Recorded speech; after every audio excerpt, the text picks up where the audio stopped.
زارون کی آنکھ لگی ابھی کچھ دیر ہی گزری تھے کہ اس کے کانوں میں نور کے بڑبڑانے کی آواز پڑی۔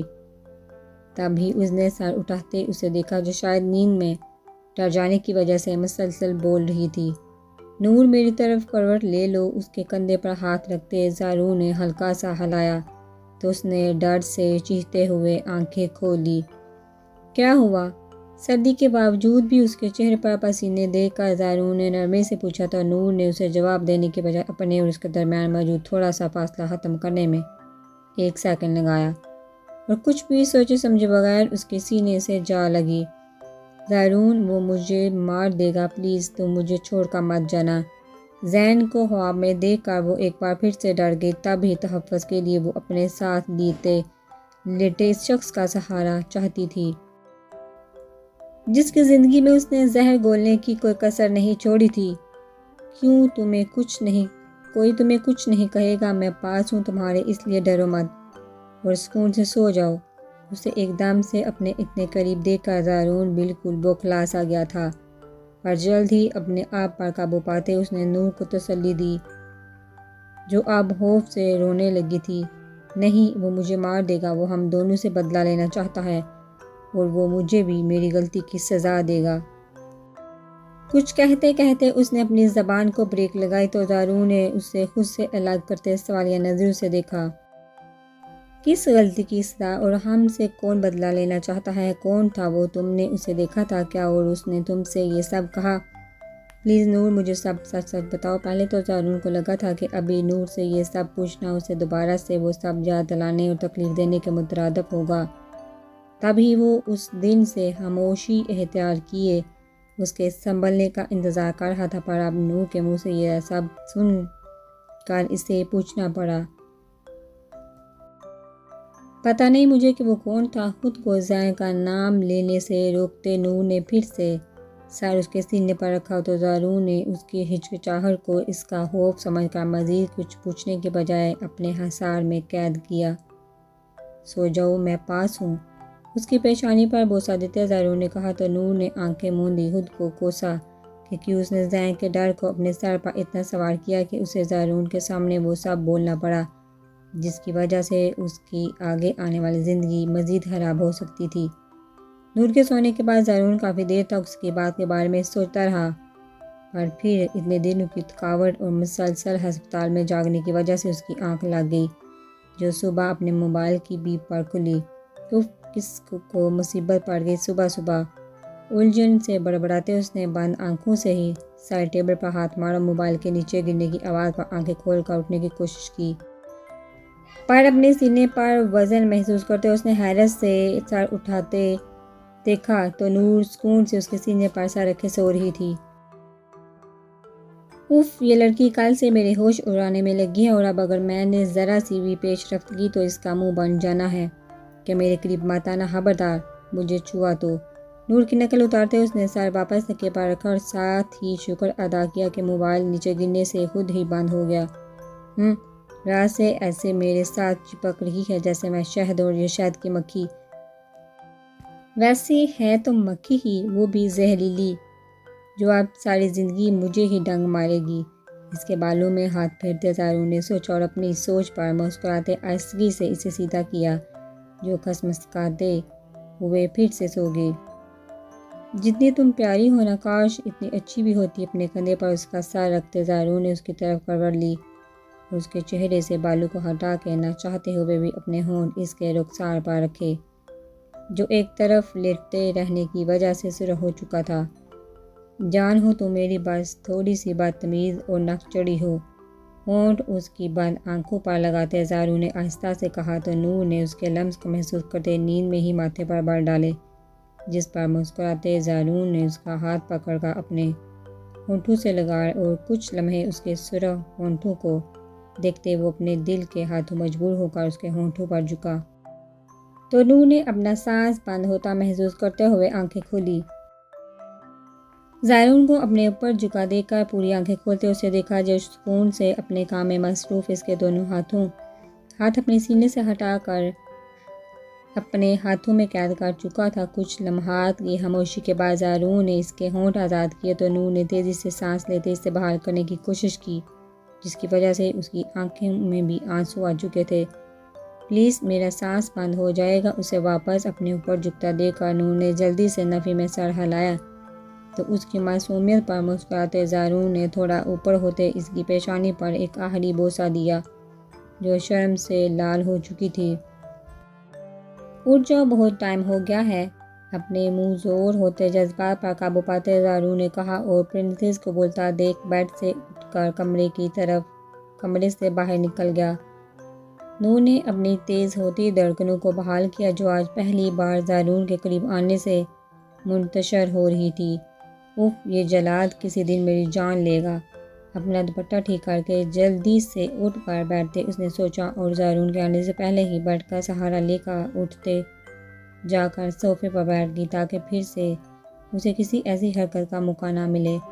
زارون کی شادی کی خبر جنگل میں آگ کی طرح پوری حویلی میں پھیلی تو سائدہ بیگم نے بیچینی کسی کیفیت میں تصدیق کے لیے احتشام صاحب کو اپنے کمرے میں ہدایت میں بلایا، جن کے کسی خاص بندے نے انہیں یہ خبر دی۔ یہ میں کیا سن رہی ہوں کہ زارون نے شادی کر لی ہے؟ شہناز بیگم کو بھی ان کے ساتھ کمرے میں آتا دیکھ سائدہ بیگم نے پرواہ کیے بنا احتشام صاحب کو سامنے صوفے پر بیٹھنے کا اشارہ کرتے سوال کیا۔ جی ٹھیک سنا ہے آپ نے، آج صبح ہی مجھے اطلاع ملی تھی، جس سے میں نے کچھ دیر پہلے ہی اکرم سے فون کر کے کنفرم کیا ہے۔ احتشام صاحب نے سائدہ بیگم کو ساری تفصیل بتائی جسے سن کر شک کی کوئی گنجائش نہیں رہی، پر پھر بھی انہیں یقین نہیں آیا۔ پر ابھی کچھ دن پہلے ہی تو زارون حویلی آیا تھا مگر اس نے تو مجھ سے ایسی کوئی بات نہیں کی، اور ہو سکتا ہے اکرم کو کوئی غلط فہمی ہوئی ہو۔ سائدہ بیگم نے احتشام صاحب کے ساتھ ساتھ اپنے دل کو بھی تسلی دی کہ زارون ان کو بتائے بغیر ایسا کوئی کام نہیں کر سکتا۔ مجھے بھی یہی لگا تھا، پر یہ بات مجھے 2 دن پہلے اسلم زارون کا ڈرائیور نے بھی بتائی، اس کے بعد میں نے خود شہر جا کر تصدیق کی۔ پر میرا دل نہیں مان رہا ہے، اس لیے تم اچھے سے پتہ کر لو۔ ہو سکتا ہے یہ سب جھوٹ ہو اور کسی نے ہماری بدنامی کے لیے یہ بات پھیلائی ہو۔ سائدہ بیگم نے اپنے دل کے خدشات کو احتشام صاحب کے سامنے بیان کیا تو انہوں نے ان کی بات سنتے اسباب میں سر ہلایا، پر شہناز بیگم جن کی زبان پر کب سے کھجلی ہو رہی تھی وہ ان کے خاموش ہوتے ہی بولی۔ اماں حضور، کوئی بھی اتنی بڑی بات ایسے ہی نہیں کر دیتا، ضرور آپ کے پوتے نے کوئی گل کھلایا ہوگا جو لوگ ایسی باتیں کر رہے ہیں، اور آپ سے میں نے اتنی بار کہا تھا کہ جوان اولاد کو یوں اکیلا نہ چھوڑے، پر آپ کو تو میری کسی بات کا اثر نہیں ہوتا۔ اپنے تانوں کا رخ سائدہ بیگم سے احتشام صاحب کی طرف کرتے انہوں نے سنائی، جسے سن کر احتشام صاحب کا سر مزید جھک گیا۔ زیادہ بولنے کی ضرورت نہیں ہے، میرے پوتے کے بارے میں تو کوئی بھی بات کرنے سے پہلے 1000 بار سوچ لینا۔ اسے زارون کے خلاف آگ اگلتا دیکھ کر سائدہ بیگم نے سختی سے ٹوکا تو شہناز بیگم کو مزید پتنگے لگ گئے۔ آپ میرا منہ تو بند کروا دیں گی، پر خاندان والوں کو کیا جواب دیں گے جب سب کے یہ پوچھیں گے کہ ایسا کیا ہو گیا کہ آپ کے اکلوتے پوتے نے آپ کو بتائے بغیر اپنی زندگی کا اتنا بڑا فیصلہ اکیلے ہی کر لیا، وہ بھی چوری چھپے۔ سائدہ بیگم کی بات پر بھڑکتے ہوئے شہناز بیگم نے انہیں آئینہ دکھایا اور مزید کچھ بولنے یا سنے بغیر ایک تیز نظر خاموشی سے بیٹھے احتشام صاحب پر ڈالتے پیر پٹکتے کمرے سے چلی گئی۔ اسے کس نے بتایا ہے یہ سب؟ تمہارے پیٹ میں کوئی بات نہیں ٹھہرتی کیا جو تم ہر بات اسے بتا دیتے ہو؟ شہناز بیگم کے جاتے ہی سائدہ بیگم نے احتشام صاحب کو آڑے ہاتھوں لیا۔ میں نے کچھ نہیں بتایا، اس نے مجھے فون پر اکرم سے بات کرتے سن لیا۔ سائدہ بیگم کے غصے کی وجہ سے احتشام صاحب نے ہچکچاتے ہوئے بتایا، ٹھیک ہے، اب جو ہونا تھا وہ ہو گیا، تم جاؤ اپنی بیوی کا منہ بند کرو، اور اگر یہ بات اس حویلی سے باہر نکلی تو مجھ سے برا کوئی نہیں ہوگا، اور زائرون سے میں خود ہی بات کر لوں گی۔ اپنے غصے کو قابو کرتے انہوں نے کہا تو احتشام صاحب سر ہلاتے انہیں یہ بات باہر نہ نکلنے کی تسلی دی اور کمرے سے چلے گئے۔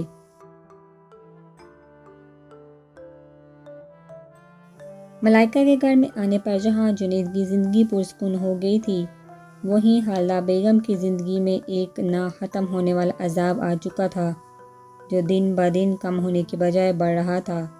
وہ جتنی کوشش اور شدت سے ملائکہ کو جنید کے دل سے نکالنے کی کوشش کرتی وہ اتنی ہی چالاکی سے انہیں شکست دیتی۔ جنید کے دل میں جگہ بناتی جا رہی تھی، جس کی وجہ سے حالدہ بیگم کی برداشت جواب دے چکی تھی۔ تبھی انہوں نے ملائکہ جیسی تیز مچھلی کو پکڑنے کے لیے ایک بڑا جال بچھایا کہ کسی کو بھی شک والے ہوئے بغیر اس کا پتہ آسانی سے صاف کر سکے۔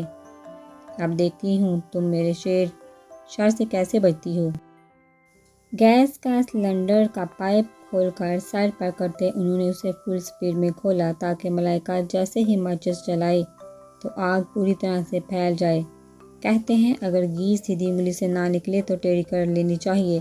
اپنے چہرے پر مکارانہ مسکراہٹ سجائے انہوں نے ملائکہ کو کمرے سے نکلتا دیکھ کر جلدی سے باورچی خانے سے نکلتے اپنے کمرے کا رخ کیا۔ اف، آج تو بہت دیر ہو گئی ہے، پتہ نہیں میں اتنی دیر تک کیسے سوئی رہی۔ ملائکہ نے اپنے بالوں کو فولڈ کرتے جوڑے کی شکل دے کر کیچر میں قید کیا اور کچن میں جانے کے بجائے سلیم صاحب کی آواز سنتے ان کی بات سننے کے لیے لاؤنج میں آ گئی۔ جی ابو، آپ نے بلایا تھا؟ سر پر دوپٹہ اوڑھے اس نے پوچھا تو سلیم صاحب نے ٹی وی کی آواز ہلکی کی۔ میں تو حالدہ کو بلا رہا تھا، کہاں ہے وہ؟ پتہ نہیں، میں تو ابھی باہر آئی ہوں، اور آپ کو کوئی کام تھا تو مجھے بتا دیں۔ سلیم صاحب کے نرم رویے کی وجہ سے ملائکہ ان کا کافی خیال کرنے لگی تھی۔ ہاں بیٹا، چائے کا کہنا تھا، بس کافی دیر سے دل کر رہا ہے پر حالدہ بیگم کو لڑائی جھگڑے سے فرصت ملی تو میرا کوئی کام کرے۔ نظریں ٹی وی پر جمائے انہوں نے سر جھٹکا تو ملائکہ نے ان کی بات پر مسکراتے ہوئے 5 منٹ میں چائے بنا کر لانے کا کہتے باورچی خانے کا رخ کیا، جہاں داخل ہوتے ہی اس کے نتنوں میں گیس کی بو محسوس ہوئی۔ اف، ایک تو یہ سلنڈر کو پتہ نہیں کیا ہے، دوسرے دن لیک ہونے لگ جاتا ہے۔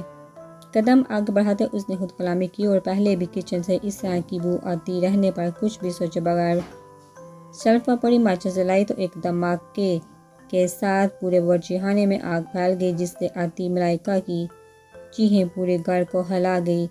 احتشام صاحب کے جاتے ہی سائدہ بیگم نے رشیدہ کو بلا کر اپنا سامان پیک کرنے کا کہا، کیونکہ اب وہ زارون کو بلانے کے بجائے خود شہر جا کر دیکھنا چاہتی تھی کہ احتشام صاحب کی بات میں کتنی صداقت ہے۔ بی بی جی، میں نے یہ سب چیزیں رکھ دی ہیں، آپ کی دوائیاں بھی، اور کچھ رکھنا ہے کیا؟ رشیدہ، جو سائدہ بیگم کی پرانی اور خاص ملازمت تھی، اس کے تمام کام کرنے کے بعد مؤدبانہ انداز میں پوچھا۔ نہیں، بس تم مراد کو گاڑی تیار کرنے کا کہو اور اپنا سامان بھی رکھ لو، تم میرے ساتھ جاؤ گی؟ اسے ہدایت دیتے سائدہ بیگم نے جلدی کرنے کا کہا تو رشیدہ نے ان کا حکم سنتے ہی اسباب میں سر ہلایا اور کمرے سے باہر نکل گئی۔ میں چاہتی ہوں جو احتشام نے بتایا وہ سب جھوٹ ہو، کیونکہ اگر وہ سچ ہوا تو مجھے بہت دکھ ہوگا کہ تم نے اپنی زندگی کے اتنے اہم فیصلے میں مجھے شامل کرنا تو دور کی بات مجھ سے اجازت لینا بھی گوارا نہیں کیا۔ سائڈ ٹیبل پر پڑی زارون کی تصویر اٹھا کر اس سے کہتے سائدہ بیگم نے یہ سب جھوٹ ہونے کی دل سے دعا کی اور اپنی چھڑی اٹھاتے کپڑے تبدیل کرنے چلی گئی تاکہ جلدی سے شہر کے لیے نکل سکیں۔